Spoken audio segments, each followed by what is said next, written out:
ભરૂચની special POCSO કોર્ટે એક મહત્વપૂર્ણ ચુકાદો આપ્યો છે. કોર્ટે સગીર દીકરી પર દુષ્કર્મ આચરનાર આરોપી અલ્તાફ હુસૈન અબ્દુલ રહેમાન દીવાનને દોષિત ઠેરવી આજીવન કેદની સજા ફટકારી છે. ભરૂચ કોર્ટે સગીરા પર બળાત્કાર ગુજારવાના મામલામાં દાખલારૂપ ચુકાદો આપ્યો.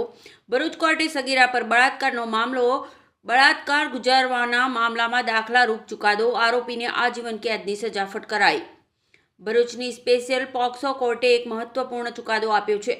કોર્ટે સગીર દીકરી પર દુષ્કર્મ આચરનાર આરોપી અલ્તાફ હુસૈન અબ્દુલ રહેમાન દીવાનને દોષિત ઠેરવી આજીવન કેદની સજા ફટકારી છે.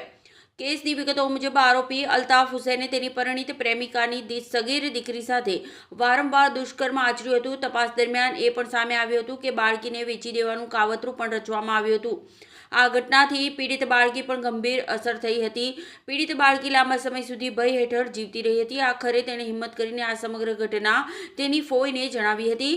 ત્યારબાદ 24 માર્ચ 2019ના રોજ આ મામલો પોલીસ સ્ટેશન પહોંચ્યો, જ્યાં ફરિયાદ નોંધાઈ અને પોલીસે ગુનો દાખલ કરી તપાસ શરૂ કરી. આ કેસમાં પીડિત બાળકીની માતાને પણ આરોપી તરીકે ચાર્જશીટમાં સામેલ કરવામાં આવી હતી. જો કે ટ્રાયલ દરમિયાન પૂરતા અને ઠોસ પુરાવાના અભાવે કોર્ટે માતાને શંકાનો લાભ આપી નિર્દોષ જાહેર કરી મુક્ત કરી હતી. સરકાર પક્ષ તરફથી મુખ્ય સરકારી વકીલ પી.બી. પંડ્યાએ મજબૂત દલીલો રજૂ કરી હતી. પીડિતાની જુબાની, તબીબી અહેવાલો અને અન્ય પુરાવાઓને ધ્યાનમાં લઈને કોર્ટે આરોપી સામે ગુનો પુરવાર માન્યો હતો.